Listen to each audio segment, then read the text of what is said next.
Hello and welcome to this episode of the Star Wars Universe Podcast. Today we are continuing our coverage of The Bad Batch, talking about Season 2, Episode 3 with myself and Erin McGowan. All that and more right after this commercial break. We have no control.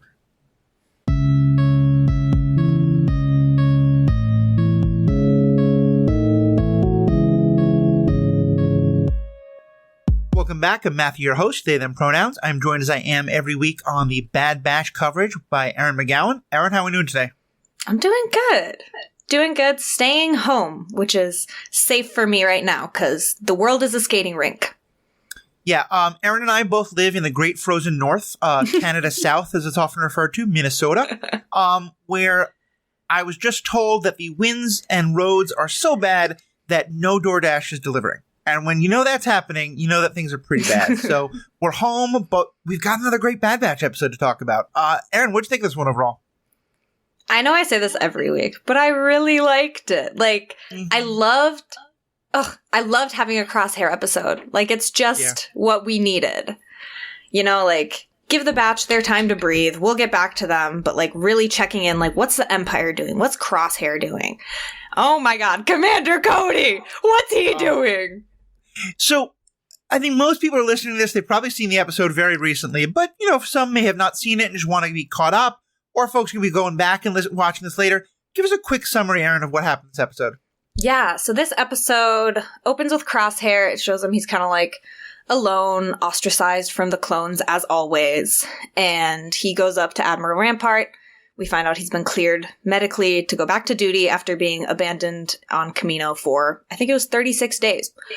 Right. Anyways, he gets assigned to a squad led by our sweet baby, Commander Cody, who I believe his chip is still active, but throughout the episode, we see him kind of start to still make his own decisions and question what's going on. Right. So they are tasked with going to a planet called Desix, which used to be a separatist planet and is really fighting to be independent from the Empire. And the Empire is trying to take it over. So they sent a governor there, and then the people of Desix captured him, so now they're sending this strike team led by Commander Cody to go get, what was his name? Governor Groton back and kind of take Desix for the Empire. So that's kind of what goes on. We see some battle droids. Looks like Desix still has some laying around. We see a tactical droid. We see some droidicas. And it's very Clone Wars reminiscent to me. Like, they come in on a shuttle. The whole, like, we've been hit. They use that phrase so much in the Clone Wars. I was just like, oh. So yeah, they get shot down on their shuttle. They crash, whatever. And they go from there. Yeah, just a quick interruption there. We spend so much of this episode watching clones led by Commander Cody fighting battle droids that I have just been programmed by Star Wars to root for them. Yes. And then I have to remember, like, oh, but they're the Empire putting down like an independent system. I don't want to root for them, but everything I know has told me I'm supposed to root for them at this moment. It was such brilliant filmmaking. They really tricked us too, because at the start of the episode, they're using blue laser bolts, not red. So it's like really reminiscent of the Clone Wars and the Republic. I had the same feeling. I wrote down, why am I rooting for the Empire right now? Because I like stopped and took a second. I was like, wait a minute. This is wrong. So I finish what happens in the episode. Yeah, so they go, they infiltrate, take out some droidicas. We see some commando droids. We meet some new clones. They get blown up. And then we end up kind of with Cody and Crosshair making this final push to get to the tactical droid and take him out so that the battle droids are left with no commander. Because then they're practically useless. So we get this really cool scene of them fighting commando droids up the stairs. They're both kind of like down, pinned down. Cody whips out a knife, takes them out, which is very reminiscent to him in the Clone Wars, where we actually saw him fist fight and kickbox a bunch of droids. So I just love that Cody is still up close and personal with it. Still just the baddest out there. But yeah, Crosshair's like, gets choked out. He's a little injured, but he's like, I can make the shot from where I am if you throw this little, like, I don't know what they're called, but they're these little discs that, like, Crosshair can bounce bullets off of, basically. Right. And so Cody's like, where do you want me to throw it? Crosshair just said, as far as you can. Cody chucks it. Crosshair fires the shot. We see it bounce through, I think, 3 or 4 commando droids, killing them all, and then finally going through the tactical droid's head as well. And just like that, they're all taken out. And then Cody says, okay, we got to find Groton. And then we hear Tawny Ames, which is the current governor of Desix, the former separatist governor. She says, oh, you don't need to look for him. He's right here. And kind of has like gun to his head, all that good stuff. She's saying, we're an independent system. The Empire won't like respect peace. She said that she was a separatist senator along with Mina Bonteri, who we've seen in the Clone Wars. She was Padme's close friend. And she's also Lux Bonteri's mother, who was kind of Ahsoka's possible love interest throughout the Clone Wars. And Tawny mentions this bill that they tried to pass in the Clone Wars to kind of like a treaty between the Separatists and the Republic. And we have an episode about why that failed and why Palpatine turned it down. Right. And she says, at that point, I stopped believing in peace.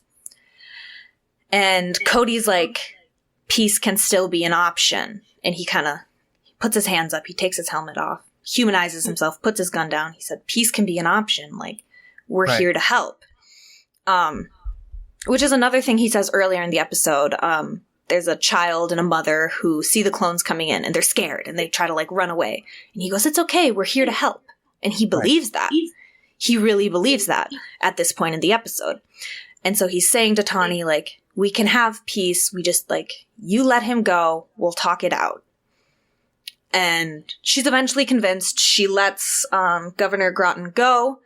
And he goes, the governor starts screaming like, oh, kill her, execute her, take her out.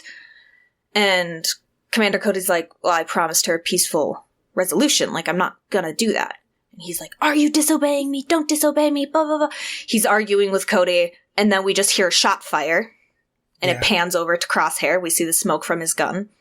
And it plays that music that was Crosshair's theme in the first season, the kind of like, wah, like, I don't know how it sounds, but it just gave me chills. And it shows he's the same Crosshair from season 1, you know? The same Crosshair who will shoot one of his own people if they're not obeying his commands. Right. And so, yeah, we see that. And then, you know, Cody's clearly upset by it. He's not happy.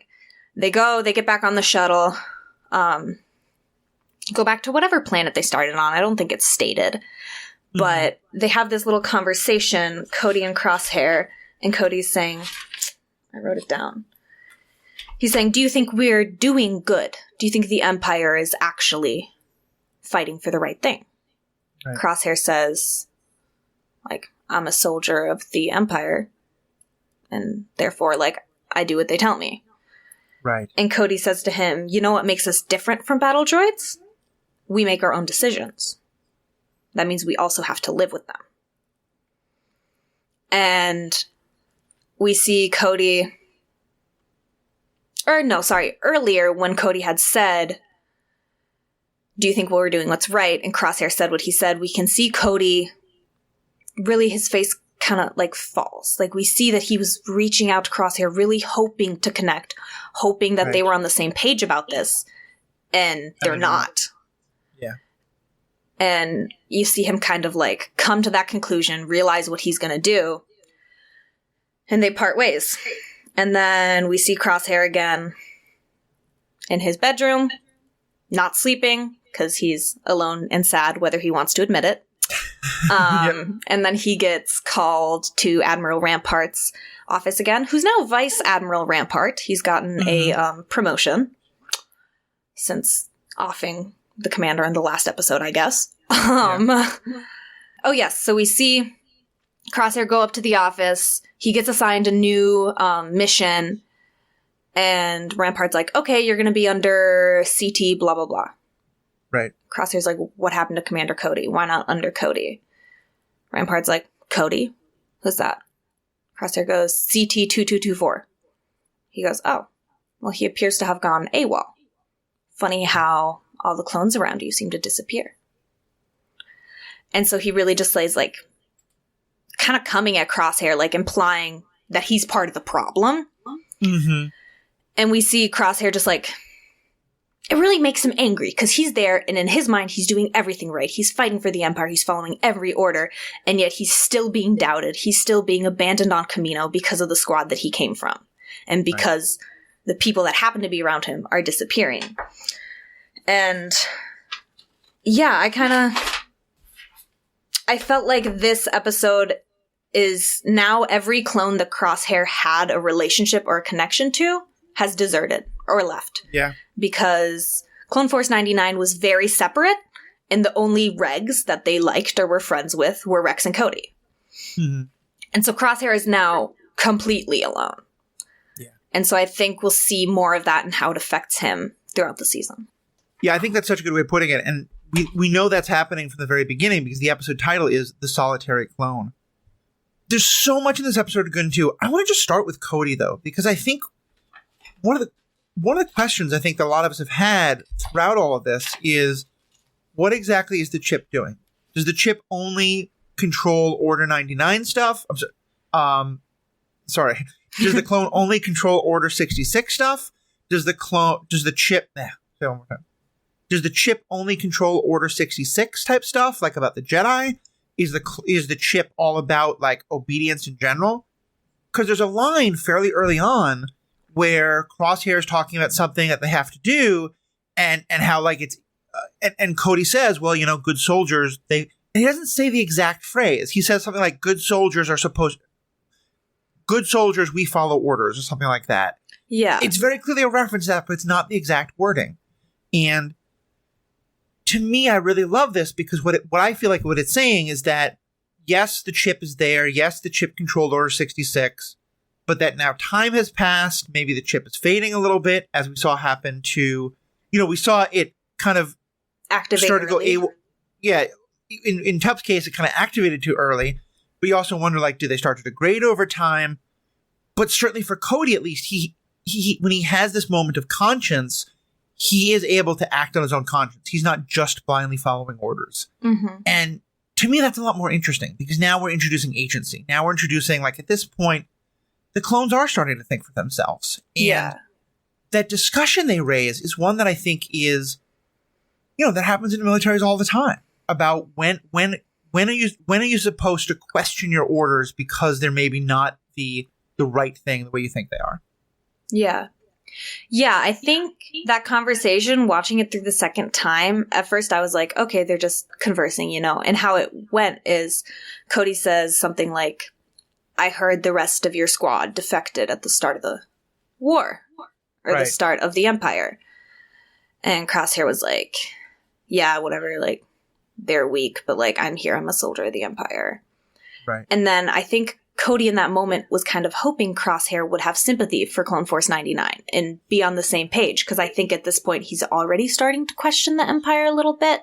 I think so, yeah. And when Crosshair doesn't relate to him, he just kind of reverts to the, like, yeah, good soldiers follow orders. I think it's like, not like backhanded, but it's a little sarcastic almost, where he doesn't fully mean it. Yeah. Is how I saw it. I think that makes sense. That makes a lot of sense. Yeah. Yeah, so that, go ahead. I was just going to say, I think you're right about the chip. I think it my understanding is that it was mostly about Order 66. Mm-hmm. And now the clones have just kind of been siphoned into the Empire, and they're just kind of going from there. Yeah. And at this point, I'm fully on board with Crosshair's chip is gone. I think it's gone. Yeah. I think so too. I definitely think so too. And to me, what it really poses is this really interesting question of, like I said, like, as a soldier, when do you get to question your orders? And I think, to me, it's easy to think, oh, the Empire takes over, all the clones should realize the Empire is not the Republic, it's bad, the Republic was good, let's move on. And what the show is telling us is, no, it's a lot more blurry than that. I mean, we know the Republic had its problems.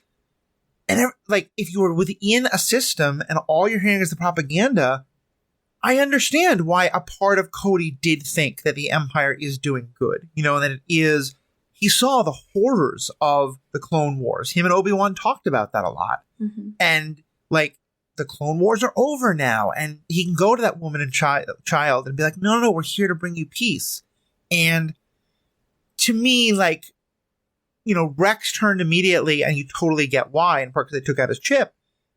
But I find something so poignant about Cody's story, that it isn't easy for him. It isn't easy for AJ to portray all the things that he's been a part of, but also because, he has spent his entire life believing the orders that have come down to him and thinking that if the Jedi tell me, if my higher-ups tell me that this is the right thing to do, this is the right thing to do, and to decide that that's wrong is a really hard thing to do. And I'm just really glad we got to see that. And yeah, of course he wants validation. He wants Crosshair or someone else to agree with him. And the fact that even though he doesn't get that, he goes AWOL, I just love it for him. Yeah. No, it's definitely the character arc we needed for Cody. Mm-hmm. So let's talk about our other big character from this episode, Crosshair. What'd you think of your baby Crosshair? Can you still fix him? Can I still fix it? I mean, I think so. He just needs a little more love and validation. Mm-hmm. No, I don't know. I'm still, maybe I'm just romanticizing it. Maybe I'm crazy, but I saw this episode as like a step to Crosshair kind of moving away from the Empire. Like he's still there and he's still in it.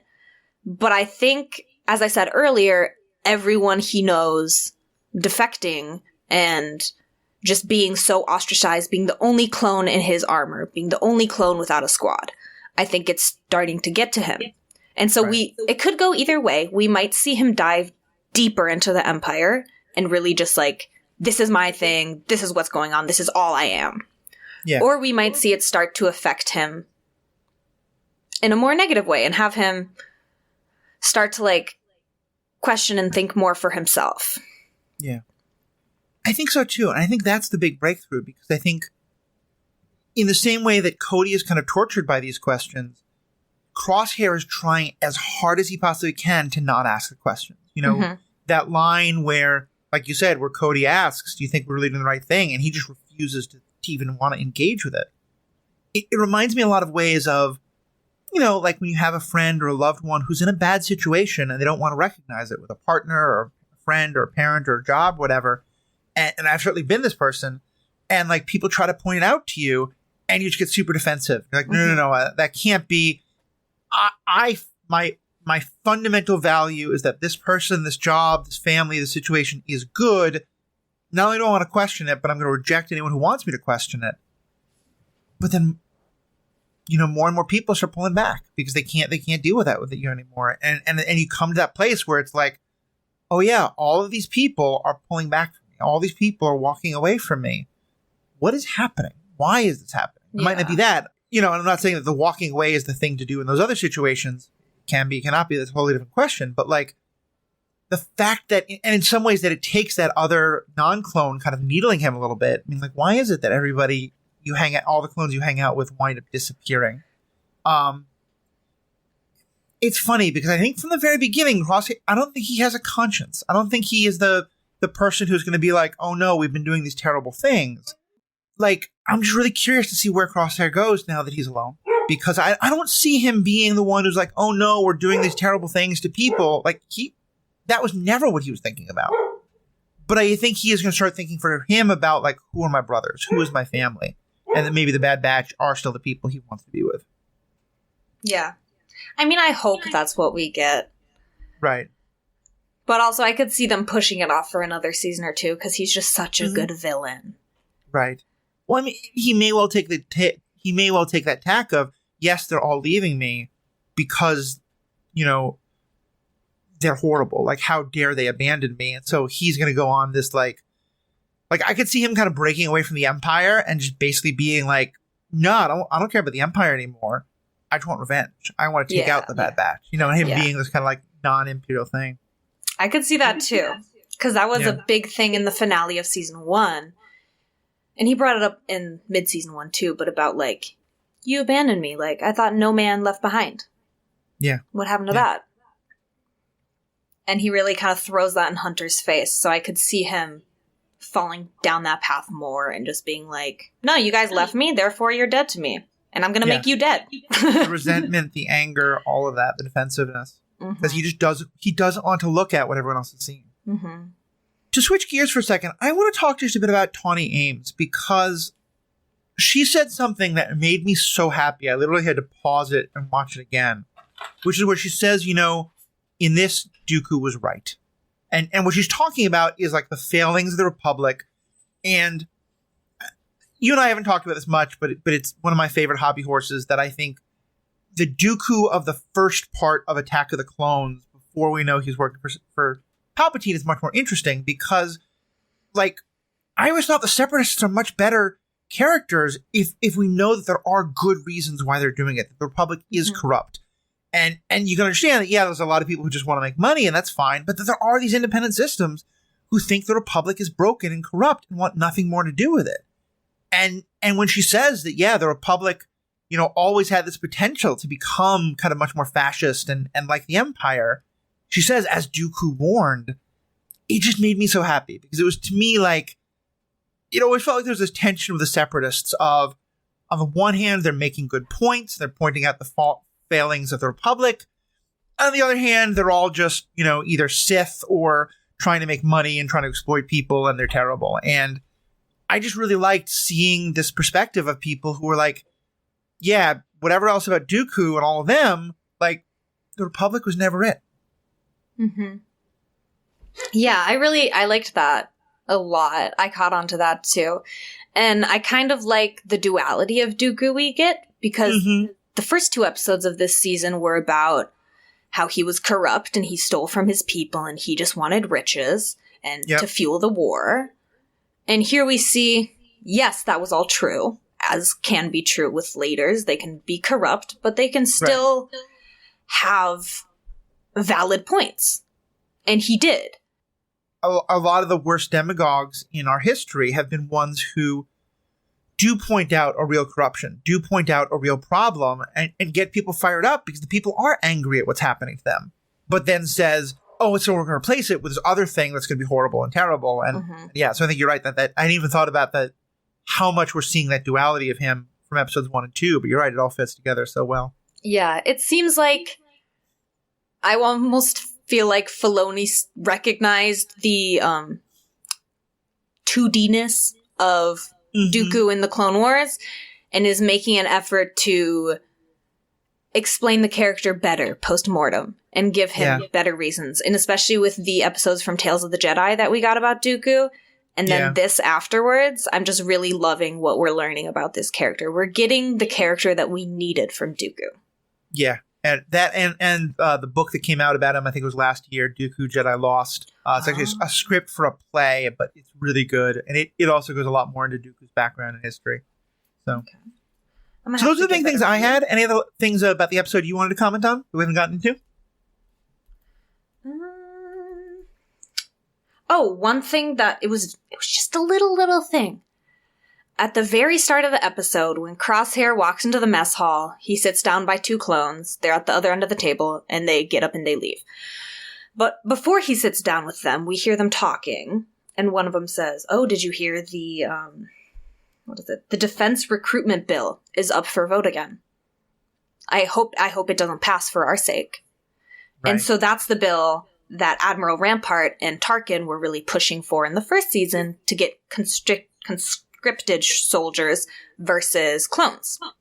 Right. And so it's just like, it was a nice little throw in to remind us of what's happening in the background and what really is going to be happening to the clones. They are starting to be recycled out. It's like putting more pressure, I feel like, on Crosshair of like, and the Empire's not treating you well. Like, I think it's going to come to a head at some point, and that could be, maybe he doesn't leave the Empire. Maybe they kick him out. Yeah. I mean, we know that 10 years from now, 9 years from now, a lot of the clones are going to be homeless veterans on the street, as we saw in Kenobi. So, and we certainly know that within 20 years, none of the clones are going to be in the fighting anymore. That's all just going to be the stormtroopers. And I've always thought that transition is one of the most interesting. And I just found I was really, I think I always had this sort of idea that after Order 66, it's just like a switch is thrown and all the clones are put out. And so seeing that, there are still a lot of clones in the military, seeing them in the mess halls, but that it's mostly not the ones we know. except for someone like Cody, who was interesting. Like, because in the Clone Wars, we saw him doing so many good things, but the last thing we saw, and certainly if you only watch the movies, it may be the only thing with Commander Cody you really saw, was him trying to kill Obi-Wan. Mm-hmm. So yeah, I think there's just so many interesting ways to go, and it's funny, especially after like Boba Fett and The Mandalorian, which like I didn't mind the divergence into the Mandalorian territory, but I know other people really didn't like it. I don't want us to lose focus on the Bad Batch and Crosshair, but I would love to see more of Cody, especially because I want to know at some point, does he start questioning, like as part of his questioning the Empire, do we get him reflecting on his like long friendship with Obi-Wan and him questioning like, why did I so easily agree to kill Obi-Wan, who'd been this great shit? You know, I just want to see where that goes. Yeah, I would love that too. Like, just learning more about Order 66 and what it was like from a clone's perspective with an active chip. Right. That would be very interesting. Like, I imagine it's got to feel awful to realize you've been that badly manipulated, you know, that you turned on the people who you really had the great relationships with, or some of them who continue to be like, no, the Jedi were terrible. They were, you know, Hong Krell and people like that, ordering us into terrible situations. Yeah, and I wonder if he's not already having these thoughts about Order 66 specifically, because in that one conversation he has with Crosshair, when they're talking about the Bad Batch defecting, and Cody's like kind of hoping for some validation there. Another thing that he says, Crosshair says, they defected, therefore they're our enemies, just like the Jedi. And then it shows Cody's face, and he kind of just shifts a little. Like, we see that he almost disagrees, in my opinion, at least. That Cody, like, hears Crosshair say that and takes note of, once again, we're not on the same page. We're thinking different things. Yeah. The one other thing that I noticed was there's a scene where Crosshair's in kind of like the mess, the cafeteria, and he sits with two regs who look very basic. Like, not in terms of like basic what we mean it today, but in terms of like their factory settings. You know, they haven't sort of started with their hair or their appearance or tattoos. And that was interesting to me, of that it's clones who, you know, we talked before about how a lot of the clones really show their individuality, their independence in their the way they express themselves and in the way they look. And so seeing two clones who haven't do that and wondering like, so is that mostly who is still with the Empire? Is the clones who maybe didn't tap into a real sense of individualism, but are just like, yeah, I'm 2265. That's 2267. We're going to go take our orders. Mm-hmm. Yeah, I think that's very possible. I kind of wonder also, is that something the Empire did? You know? If they just had different hair, maybe the Empire said, nope, can't cut it, can't bleach it. You got to look the same. Yeah. Names? No. Numbers. Right. And so I wonder, yeah, like I bet it is like the people who had tattoos have probably been recycled out or left on their own because they maybe had more of an individuality to them. And I saw this thing online talking specifically about Jesse, who's a clone that we see in the Clone Wars, and he has a tattoo of the Republic kind of sigil emblem. And it's across his entire face and head. And he does die in the 7th season of Clone Wars trying to kill Ahsoka and Rex. But I saw this online thread talking about even if he hadn't died, he would have been killed for his tattoo. Because it was a Republic tattoo. Right. Kind of a thing. And so I wonder if there's not more cases of that, of being executed or kicked out based on how they chose to express themselves. Yeah. Kind of, which is what you were saying, yeah. Very true. All right, well, that's a great place to wrap up. And we're going to have our bonus section for the patrons. But I just want to start by saying, first of all, thank you to our patrons. We've had 2 new ones join us recently. Riley and Mary Garrett, you are both awesome. Thank you so much for helping to support the podcasts we do. To anybody else, if you're thinking about, if you enjoy these podcasts, if you want to help continue content like this, please think about becoming a patron. You can do it for as little as $1 a month. You get some great benefits, including ad-free content and the bonus content we're talking about. If that's not a good thing for you, though, if you're enjoying these podcasts and want to help support us in other ways, go to whatever your podcast app is, leave us a 5-star review. Share it with a friend. Help us get the word out so we get more people into this great conversation. Because at the end of the day, we love not just talking to you all, but hearing back from you. We're going to definitely do some feedback episodes. We've already started to get some interesting feedback. Best way to find us for feedback is by going to theethicalpanda.com. There you'll find all the different ways to contact us, email, Facebook, Twitter, etc. And we're going to go into our bonus content in just a moment, which is actually going to be about the High Republic novel, Convergence, which whether you've read it or not, we're going to give we're not going to go too in-depth in it, but we're going to talk a lot about why it was important and what we really thought of it. But first for that, Erin, you obviously do a lot more than podcasting. Where can people find you? Yeah, so my main Star Wars thing is cosplay. I cosplay Ahsoka, and I'm just starting out, so I'm doing a lot of building, and I have a lot of things that are works in progress, but I've been posting about it and sharing my progress and stuff. I have a TikTok and an Instagram. They're both at lady.tano.creates. Yeah, sometimes I post funny things. I had some Christmas stuff going on. Mm-hmm. Yeah, so give me a follow if you're interested in seeing kind of behind the scenes of a beginner cosplayer and the mistakes I make.